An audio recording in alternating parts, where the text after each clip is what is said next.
ఛానలుకి స్వాగతం. ఈ రోజు ఈ వీడియోలో మనం వృషభ రాశి వారి యొక్క జాతకం గురించి తెలుసుకుందాం. 2025వ సంవత్సరం మార్చి 14వ తేదీ శుక్రవారం యొక్క దినఫలాలు వృషభ రాశి వారికి ఏ విధంగా ఉంటాయి? ఈ రోజు దినఫలాల ప్రకారం సాయంత్రం 5 లోపు మీరు ఒక వార్త వింటారు. ఎటువంటి వార్త మీరు వినబోతున్నారు? అలాగే ఈ రోజు దినఫలాల ప్రకారం వృషభ రాశి వారికి ఎటువంటి అనుకూల ఎటువంటి ప్రతికూల ఫలితాలు కనిపిస్తున్నాయి? అలాగే వృషభ రాశి వారు ప్రతికూలతలను అనుకూలంగా మార్చుకోవటానికి ఏం చేయాలి? ఈ పూర్తి అంశాలు అన్ని కూడా శ్రీ వారాహిదేవి జ్యోతిష్యాలయం పండిత్ పవన్ నంబూదరి కేరళ తాంత్రిక్ గురువు గారు నంబర్ 1 వశీకరణ స్పెషలిస్ట్. విద్య, ఉద్యోగం, వ్యాపారం, పెళ్లి, ఆరోగ్యం, నాగదోషం, సంతానం, రాజకీయం, వామాచార దోషం, భార్యాభర్తల మధ్య గొడవలు, అత్తకోడల మధ్య గొడవలు, ప్రేమించి మోసపోవటం, స్త్రీ పురుషుల వశీకరణం, ధనం నిలబడలేకపోవటం, ఇటువంటి మీ ఏ సమస్యలకైనా 24 గంటల్లో పరిష్కారం లభించును. సంప్రదించాల్సిన ఫోన్ నంబర్ 9043637512. ఈరోజు ఈ వీడియోలో వివరంగా తెలుసుకుందాం. వీడియోలోకి వెళ్లే ముందు మా చిన్న రిక్వెస్ట్ ఏంటంటే, ఇదివరకు మా ఛానల్ని మీరు సబ్స్క్రైబ్ చేసుకున్నట్లయితే సబ్స్క్రైబ్ చేసుకోండి. అలాగే పక్కనే ఉన్న గంట సింబల్ మీద ఆల్ అప్డేట్స్ ని క్లిక్ చేయండి. అప్పుడే మేము అప్లోడ్ చేసే ప్రతి వీడియోకి మీకు నోటిఫికేషన్ అనేది వస్తుంది. ఇక వివరాల్లోకి వెళ్తే కనుక వృషభ రాశి అనేది రాశి చక్రంలో 2వ రాశి. కృత్తిక 2, 3, 4 పాదాలు, రోహిణి 1, 2, 3, 4 పాదాలు, మృగశిర 1, 2 పాదాల్లో జన్మించిన వ్యక్తులు వృషభ రాశి కిందికి వస్తారు. ఈ రాశి అధిపతి శుక్రుడు. ముందుగా వీరి యొక్క వ్యక్తిత్వాన్ని చూస్తే దృఢ సంకల్పంతో కార్యాచరణ శక్తిని కలిగి ఉంటారు. అనుకున్నది సాధించేంత వరకు నిద్రపోని మనస్తత్వం కలవారై ఉంటారు. అలాగే కార్యరంగంలో దూకుడుగా వ్యవహరిస్తారు. కార్యదీక్ష, కార్యదక్షత కూడా ఉంటుంది. అలాగే జీవితంలో ఎటువంటి పరిస్థితులు వచ్చినా కానీ వాటిని అధిగమించే శక్తి సామర్థ్యాలు కూడా ఈ వృషభ రాశి వారికి ఉంటాయి.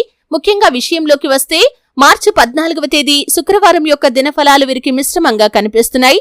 అలాగే సాయంత్రం 5 లోపు మీరు మీ యొక్క కుటుంబ సభ్యులకు సంబంధించి ఒక గుడ్ న్యూస్ వినే అవకాశాలైతే కనిపిస్తున్నాయి.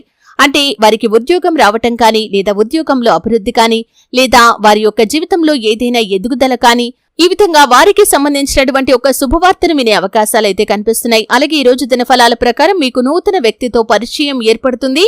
ఈ పరిచయం కాస్త అతి త్వరలో స్నేహంగా మారే అవకాశాలు కూడా లేకపోలేదు. భవిష్యత్తులో వారు మీ యొక్క జీవితంలో చాలా ముఖ్యమైన పాత్రను పోషించబోతున్నారని చెప్పుకోవాలి. అలాగే వృషభ రాశి వారు ప్రేమ వ్యవహారాల్లో ఉన్నవారికి ప్రేమ భాగస్వామితో చిన్న చిన్న మనస్పర్ధలు కనిపిస్తున్నాయి. కాబట్టి ఈ అంశంలో మాత్రం తగిన జాగ్రత్త మీరు ఖచ్చితంగా తీసుకోవాలి. అలాగే బంధాలను కాపాడుకోవటం కోసం కొన్నిసార్లు రాజీ పడటానికి కూడా సిద్ధపడాలి. ఒకవేళ రాజీ పడకుండా మీరు వాదిస్తూ వెళ్లాలంటే మీ యొక్క బంధాలు విచ్ఛిన్నమయ్యే ప్రమాదం కూడా ఉంటుంది. కాబట్టి ఈ అంశంలో ఖచ్చితంగా వృషభ రాశి జాతకులు తగిన జాగ్రత్తను తీసుకోవాల్సి ఉంటుంది. అలాగే చాలా కాలం నుండి ఎదురు చూస్తున్నటువంటి ఒక అవకాశం మిమ్మల్ని వెతుక్కుంటూ రాబోతుందని చెప్పుకోవాలి. ఉద్యోగార్థుల కోరిక కూడా నెరవేరుతుంది. కానీ ఉద్యోగ జీవితంలో ఉన్నవారు మాత్రం కొన్ని సవాళ్లు ఎదుర్కోవాల్సి వస్తుంది.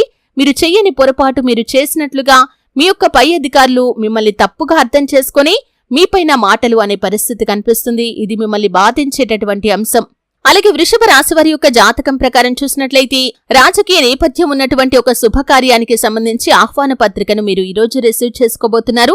బంధువుల ఇళ్లలో కావచ్చు, లేదా స్నేహితుల ఇళ్లలో కావచ్చు, ఒక శుభకార్యానికి అటెండ్ అయ్యే అవకాశాలు కూడా కనిపిస్తున్నాయి. జీవిత భాగస్వామితో ఇదివరకేవైనా గొడవలు ఉన్నట్లయితే వాటిని మీరు పరిష్కరించుకోగలుగుతారు. వారితో మీకు సత్సంబంధాలు కూడా ఏర్పడతాయి. అయితే వృషభ రాశి వారికి ఈ విధంగా అనుకూల ప్రతికూల ఫలితాల మిశ్రమంగా ఈ రోజు గడవబోతుంది. కానీ మీ యొక్క కుటుంబ సభ్యుల్లో ఒకరి వల్ల ఒక శుభవార్త వింటారు. అలాగే ఒకరికి సంబంధించి ఒక శుభవార్త వినే అవకాశాలు కూడా కనిపిస్తున్నాయి. అయితే వృషభ రాశి వారు మరిన్ని శుభ ఫలితాల కోసం, ప్రతికూలతలను అనుకూలంగా మార్చుకోవటం కోసం శివారాధన తప్పనిసరిగా చేసుకోవాలి. శివనామస్మరణలో మీరు ఎంత ఎక్కువ సమయం గడిపితే అంత ఎక్కువగా మంచి ఫలితాలు మీ యొక్క జీవితంలో పొందుకుంటారు. ఆధ్యాత్మిక ధ్యానం వల్ల మీకు మానసిక సంతృప్తి కూడా కలుగుతుంది. అలాగే విష్ణు ఆరాధన చేసుకోండి. మీ ఇంట్లో శ్రీయంత్రాన్ని స్థాపించి నిత్యం పూజ చేయటం ద్వారా కూడా మరెన్నో శుభకరమైన ఫలితాలను మీరు ఖచ్చితంగా చూస్తారు. ఆర్థిక స్థితి అనుమతిస్తే ఒక దేశీయ గోమాతను దానం చేయండి.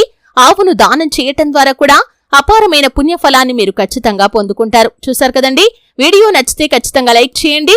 మరిన్ని మంచి మంచి వీడియోల కోసం ఇప్పుడే మా ఛానల్ని సబ్స్క్రైబ్